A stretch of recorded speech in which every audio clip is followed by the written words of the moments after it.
But you take, for example, Tony Blinken, the nominee for Secretary of State. I voted against Tony Blinken, but I also spent an hour and a half in my office talking with Tony. I look forward to working with him as Secretary of State, and I'm hopeful. I voted against him and a number of Biden nominees because they had executed a pivot towards China and a softening towards communist China that I think is a mistake. There's a difference between that and a nominee who is woefully unqualified. And I would note, none of Becerra's defenders have come back with anything and said, no, he does know something about healthcare, he knows something about medicine, he knows something about science. You know, the Democrats as a talking point like to say they care about science. And yet, in the middle of a global pandemic, they want someone leading the Health and Human Services Agency who has zero scientific background. That's unacceptable on the merits, and it shows, I think, the wrong priorities.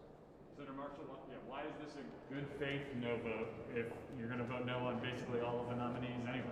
Well, I think I'll probably end up about 50-50, but the general theme here is unqualified and extreme. The people of Kansas sent me here to do a job, and I'm doing that job to the very best of my ability, using my very best judgment to make sure that we have the people in place to help get us through this crisis, to help to get our economy going again, figuring out how do we get shots in people's arms, people back to work, and getting kids back to school. Those are my immediate goals. Thank you.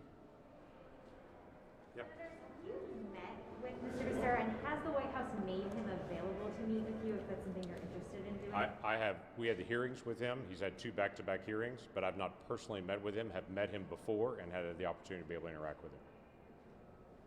Any other last questions? I have one more, and this is just more general for HHS.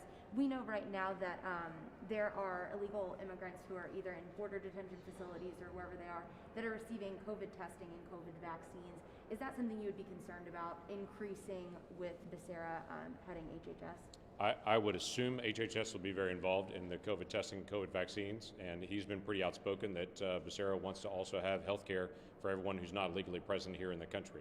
Obviously, it's an enormous shift for us and an enormous policy change that Congress has not addressed in the past. But he's been pretty outspoken that that is a desire that he wants to be able to see. It is an area that I've personally challenged other nominees on, like DHS, to say, hey, I have a concern that we have restrictions on people flying in from Central America in their tests, but now you're allowing people to just physically cross the border that have a different standard on that. That's a concern that's a DHS concern. HHS obviously handles the children once they leave the facility and they go into their care. Because we've had a surge of unaccompanied minors since Biden has come in. They've gone back to the locations that Democrats in the past said were kids in cages, that were actually facilities built by the Obama administration, that were okay for the Obama administration to use, but were not okay for the Trump administration to use. The Biden administration is back to using them again. So it's just this bizarre thing, and they're basically saying, well, we have to keep kids separated, but they're putting them in the exact same location that they criticized the Trump administration for doing. That's HHS that oversees the care of those children once they leave there and actually get placement. So that is important to us long term. James, can I add one thing there? Is I took the liberty to go to the border with a group of doctors in Congress, I guess 2 years ago, and this is a problem before COVID even.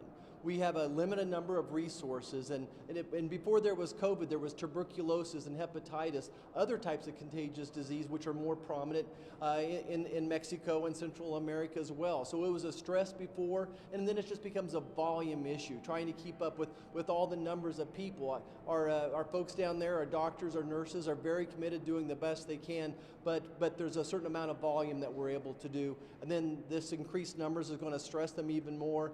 And then now we throw COVID on top of that as well, just adding to the situation here. I absolutely believe we can get to herd immunity by April or May. We now know that the vaccinations are 75-80% effective after one shot. We've already distributed 95 million vaccinations. I think we'll make it to that 100 days pretty easily, maybe even next week as well. And we have the potential to do 3 million vaccinations a day, can easily get to herd immunity if our president's team and our governors do their job. Thank you. Thanks, y'all. Thanks so very much.